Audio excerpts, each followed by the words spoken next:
Welcome to today's episode of the 36 Exposures Photography Podcast. If this is your first time listening or watching, thanks. And if you're back, thanks again. We really appreciate it. The 36 Exposures Photography Podcast is produced about every 2 weeks for your listening and soon-to-be watching pleasure. Show notes and pictures and links, everything will be on 36exposures.org. Please add the podcast to your favorite RSS feed, download it off the website, review us in iTunes, like us in Stitcher, iTunes, wherever you can. It really helps us out. You can find us on Twitter, Instagram, and soon to be Facebook. Just search for 36exposures.org, all typed out, or 36 Exposures. Like I said, all the links are in the show notes, so let's get to episode 3. Alright, so, in some sad news, Fujifilm announced around a couple weeks ago that they were discontinuing a bunch of films and film products. Starting in March, we'll lose a couple different versions of the package film. So like the Superior Extra 400 and 24 exposures and 36 exposures, the 3 packs will be gone. They'll still be selling single rolls from what I gather. Same with the Velvia 50, the professional 5 packs and 36 exposures will be gone. The Velvia 100 and the Provia F in the 5 packs will be gone as well. So, like I said, basically means all the Pro packs, the 5 packs of the Pro packs in film are going to be gone. It's going to increase the price a bit on the single rolls, I believe, and they'll just ride that out until all the film stocks are gone and then officially cancel them until they can't sell anymore. I'm not sure if anything's going to change in any of the other formats that hasn't, but I'm sure they'll say something come March when those are done. I'm a big fan of the Velvia. I still have it in 4x5. We got a couple different versions over here. We have the RVP 50 and the 100, a couple of 10 packs there. I still really like the Pro 160S. That's a fairly decent film that I haven't really used it much lately, but I mean, I'm still a fan. And on top of those products being canceled, completely being done in May of 2018, they have a couple different films. The Natura 1600 and 36 exposures.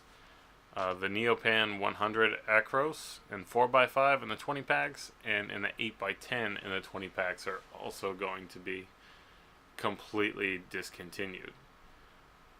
I personally haven't used the Natura 1600, and it's been, 5, 6, 7 years since I've shot Acros, but it always hurts a little to see the 4x5 and 8x10 films go away, and there's really, the demand isn't really there for those compared to something like, in the case of Fuji, the Instax stuff has been blowing up. It's been really popular for years. It's getting more popular. It's one of the best-selling things on Amazon all the time. And the traditional films just haven't been there. And to be honest, I think the fact that the X series cameras so closely match those film stocks that anybody who's on the fence about it is going to buy an X100F or an XA or, anything else. And I haven't bought Fuji traditional films aside from 4x5 since I switched to the X series a few years ago, and then even after I switched back to Canon, I still carry the X100 around a lot, and I use that instead. And it's sad to see them discontinued, but it's understandable. And with the Instax being so popular and Polaroid coming back, like traditional films for Fuji just aren't really as popular. And The Verge reported a few days ago that Polaroid has actually been sending letters to Fujifilm demanding royalty payments for its new Instax Square film, which is similar to the SX and 600 films, or pull them from the market. Fuji officially filed a complaint with the courts about it, so they are assuming that, they'll side with them on this. I'm not sure how the Impossible Polaroid Originals, Polaroid Corporation relations play into this, but hopefully nothing detrimental happens to the instant film industry, because it's really perked up in the past couple of years. And the more it sells, maybe the more likely we'll get some cross-compatible products again, like the old peel-apart films from the pack. I'd really like to see, like, new 55 is unfortunately going away, which we talked about before. And it's just sad. I'd like to see, like, Kodak or bring back their instant films, or have some sort of resurgence in the new 55 area where Polaroid's going to bring something back, or anything to bring more 8x10s and 4x5s and stuff like that coming back into the bigger artist market. And, like, on the other end of the spectrum, Kodak announced the return of Ektachrome in January for Q4 of 2017. It's not coming back in 2017, but they released a podcast, an episode of their Kodakery podcast, with the product manager and the project manager, I believe, and a couple other Kodak employees talking about the return of Ektachrome. It's going to be coming out sometime in 2018. They'll have the first production test done within a couple of weeks, I believe. So hopefully the sooner the better. And it's a little iffy, considering that they announced the other day they laid off like 400 and some odd people, and they lost $46 million, but they're still going forward with this project. It's exciting to bring Ektachrome back. For those who don't know what Ektachrome is, it's an E6 print film, or a positive film, or slide film, which, rather than being a negative, which your standard black and white or color films are, you can, project them or just look through them. And it started in the 40s, an alternative to Kodachrome, which was discontinued a little while ago because the process was very difficult. The explanation of why it's called Ektachrome was pretty simple, according to that podcast. Chrome is Latin for color, and Ekta is basically just an abbreviation for Eastman Kodak, which makes a lot of sense. They've used that in a lot of products. That's always been kind of suspect to me. I've always thought it was a little goofy, but I liked it. And I really like Ektachrome. I'm really happy to see it coming back after it was ended in 2013. And basically the decline in film sales was a big problem for Ektachrome, and the fact that it was only set up for very large production runs, which isn't something they really talked about when they canceled it that I recall. So they had no way to scale it down to match current demand. And so it's had to go. And then once it's gone, they had problems with chemicals not being produced or different formulas changing, so they had to reimagine the chemicals and resource what they couldn't get. They set it up on smaller machines, so it'll be more cost effective and be able to stay around longer, so they don't have to make so much at once and have it not sell, and that causes problems. It said the standard Ektachrome is returning. It's going to be real Ektachrome. It's not going to be just like a cheap imitation of it. I wish the VS was coming back. I have a bunch of ready loads and different sizes of Ektachrome in large format. The VS I have right over here. There's deeper saturation in the blues and in the reds. The shadows are more blue. It's very vibrant compared to the standard Ektachrome. Like I said, I have a couple different stages of Ektachrome's life cycle here. In the 8x10, I have 50 sheets of an E3 version, well before E6, which basically means it's similar chemistry, but it can be processed at room temperature, but the emulsion's a lot softer and very difficult to deal with, so it can get scratched very, very easily, but it creates an interesting kind of look. And at the top, we have Ektachrome 100 Plus, which is like late 90s, and then the ready loads that I have the VS, this more saturated one, and the standard, which are from the late 2000s, like 2009, I believe they expired, but they still look fairly well. I mean, I used them to shoot a few different things not too long ago, and it still looks great. Like overall, like most slide films, it has a really limited dynamic range. I'd say maybe a third of a stop either way. You can use that to your advantage to get some like really interesting high contrast looks with really blue shadows and, really interesting looks at, during the blue hour or even at, golden hour. It creates some really cool colors, and it's a lot of fun to play with. So moving on from that, I was working on my car the other day. Well, yesterday, day before. Either way, I had to change a couple axles and a couple ball joints. I've been formally trained in car repair, but it's not something I've done for a few years. So, knowing the technique, but not having quite the best tools, got me thinking while I was doing it about how something similar can work in photography. If you know what you're doing, you can certainly make something lesser look better.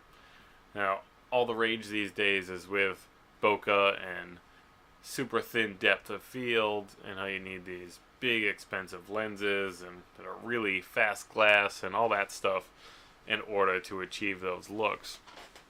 But there are little bits of workarounds that you can do. If you have your cheap, even like a 15-year-old 6 megapixel camera and a really, really crappy 70 to 300 millimeter lens from some company you've never heard of, you can still get a similar look. Sure, the depth of field technically won't be that thin, where you screw up and you only get the eyelashes in focus and not the eye.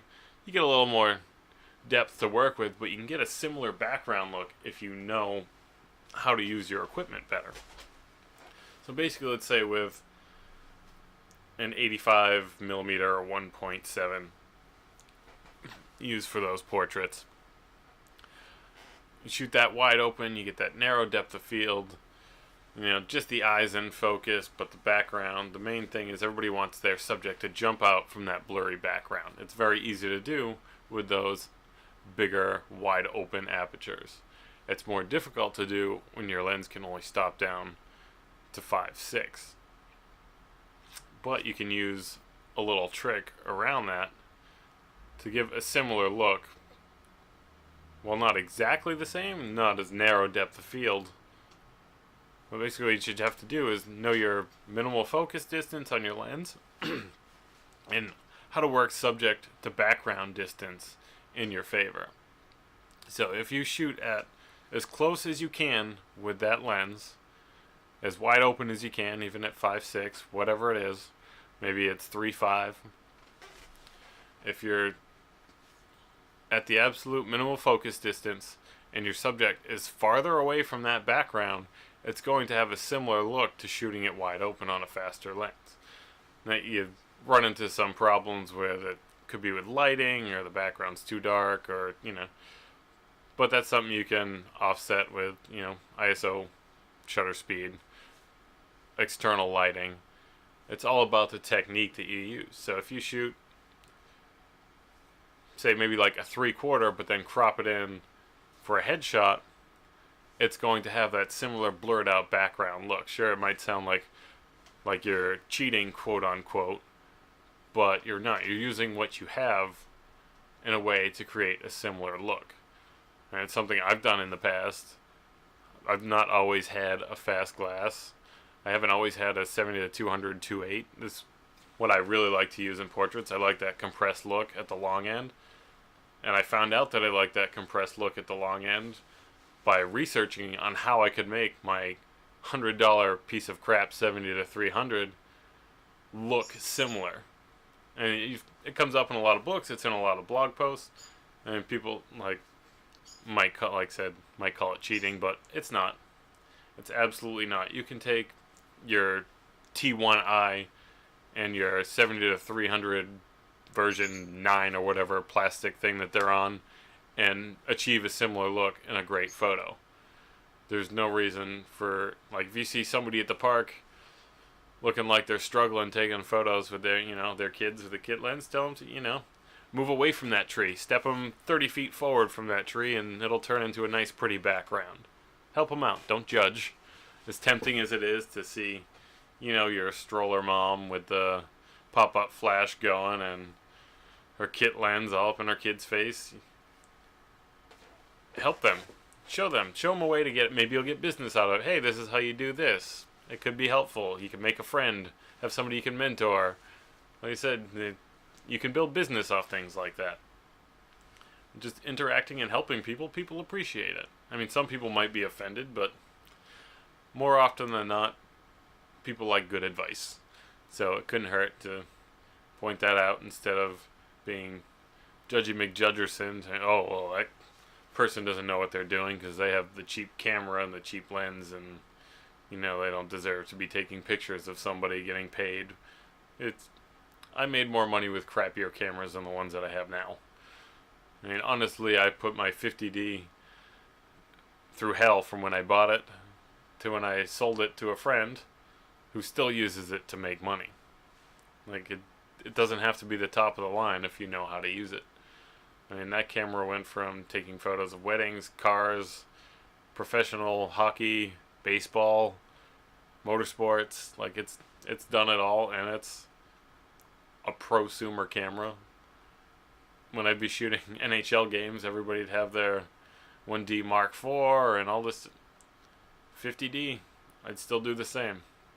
It's all about technique, and it's more about composition and knowing what you can do with it than anything. I mean, your average person isn't going to notice some muddy shadows at 6400 on an older camera. Either way, it's the same thing. It's all about technique. You can hide that sort of thing if you know what you're doing. It's better to know your consumer level crappy camera inside and out so you can push it to its limits and make better photos than spend $5,000 on a camera that you struggle to learn all the features on. In my personal opinion, anyway. Sure, like some things that you can only do so much with. There's limitations to not using the best gear sometimes, and it's going to be very difficult to take pictures of birds with a 70-300 variable aperture lens. You can't get close enough. They can't get fast enough to get that shutter speed up. It's not saying that you can't do some things, but some things are a lot easier to do with better gear. So, sorry that was a little rambly, but I didn't really think about it as much. It's just something that popped into my head. But you get the basic idea of things, right? So we were speaking about Kodak and slide photography and the return of Ektachrome. It made me think of a photo book that I had found a while ago. I think it was whatever thrift store for a few cents, or 80 cents, considering the grease pencil mark, called Adventures in Color Slide Photography, a photo idea book from Kodak. Now, this book was released in 1976, and I found it pretty interesting because most of the time these photo books give you very technical explanations on how you should do this and frame that, and this thing goes here, this is how your camera works. I said it's more, like I said, it's a photo idea book. It explains through it why slides, what advantages slides have, and it gives you more compositional tips than just technical tips. They say include foreground interest in your landscapes is a pretty good example. They remind you to watch your background and talk about how to work with different backgrounds, like I was just talking about. If you pay more attention to your subject's background, it can make them be more interesting or highlight them a little bit more. It just throughout the book, it reminds you to think a little bit before you press the button. Maybe you set up your camera on a tripod, think that's going to be great, looking dead at the center of the photo or at a particular interest. You should step away and look through the viewfinder again to see if there's anything you're missing, inspect the edges and all that, and to see if you can frame it a bit better. I mean, they explain how telephoto lenses compress a little bit and how wide lenses stretch things out. They tell you how to get the best out of your exposure meter, how moving it to different positions and pointing like a spot meter at a different place changes what your camera meter says. There's a lot of explanation about it. And they get more into detail about how to deal with bright sun. They even give basic explanations of lighting setups and what's it going to look if you move the light 45 degrees this way, up or down. There's a whole bunch of things that are very well done. There's even a nice explanation of how to use high-speed Ektachrome inside with daylight, which how you should position people close to windows, and if they're in white rooms, you can use those walls to reflect light. Like, there's a lot more, I wouldn't necessarily say advanced technique, but things that most of these books don't really touch on when you see like how-to photography books. Especially for a book that came out in 1976, I wasn't expecting as much out of it that I could put towards, like, my techniques today. When I found the book, I was like, oh, it's just, an interesting little thing. Because I like to shoot film and I like Kodak, so I'm going to get it. I was going to get it either way, but it turns out it was actually a very interesting read. One of my favorite things about it is that there's a whole section on why you should tell a story with your photos, and using multiple pictures to create a better cohesive story. Or individually the images might not be the best, but together they can tell a story and overall have more emotional impact. And there's not too many books that I've seen that go into detail on that, especially from this era. I mean, it even gets into underwater picture techniques and, all sorts of stuff. It's definitely worth checking out if you can find it. And they even get into a few examples of all sorts of artistic techniques, and they explain a lot about their different slide films. There is some technical knowledge in there. So that was the Adventures in Color Slide Photography, a photo idea book from Kodak. You never know what you might find. I'm always looking for different photo books at thrift stores for this sort of thing. So this episode was a little shorter than I thought it was going to be. I was going to talk about the D850 and the A7R III or A379RQ, whatever Sony ridiculous camera that just came out. But that stuff's been overkilled on the internet. Every new digital camera is a great digital camera, and most old digital cameras are still great digital cameras. You don't have to worry about it so much. I don't know why everybody gets into a tizzy over it. Should I switch to this, switch to that? Just rent stuff, try it out. Most of these reviews are too technical or ridiculous to even matter in your daily use. I mean, a lot of the people who are going to buy these things aren't professionals. They don't care about this stuff, but somehow the internet has made everybody care about every tiny little detail on every little thing. But like I said, that I still use a T3i for stuff. I use that 50D for countless years, doing things that I was told it shouldn't be able to do because it was too old. I made more money with my 10D than I did with anything, and it was old when I was using it, so it doesn't really matter. New cameras, great features, they're amazing. They really are. It's very few and far between that a new camera is just a total disaster. I mean, everything's just so refined now that it's amazing. And people with the Canon 6D Mark II complaining about it doesn't have 4K and it's not very good. Like, it's an entry-level full-frame camera. It stinks it doesn't have 4K, but it's not really that big of a deal. That's not the market that it's intended for. And it'd make a fantastic studio camera or a fantastic backup full-frame camera. I mean, it's something that I would gladly use taking photos of people or cars or landscapes, or it's not what I'd use for video personally anyway. But I don't know, maybe my views are just twisted and warped. So, alright, well, it was fun. Please don't forget to like, share, all that fun stuff. Tell me what you think. Even if you hate it, tell me why you hate it. I can try and make it better. And then maybe we'll have something a little bit sooner next time.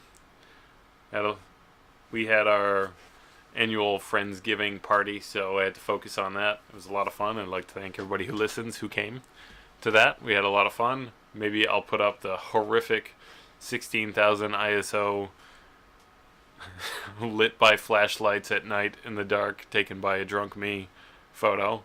I guess it's not that bad, but it's certainly not my finest work, but it certainly encompassed how happy and fun and how much of a good time we all had. So, thank you. See ya, hear ya next time.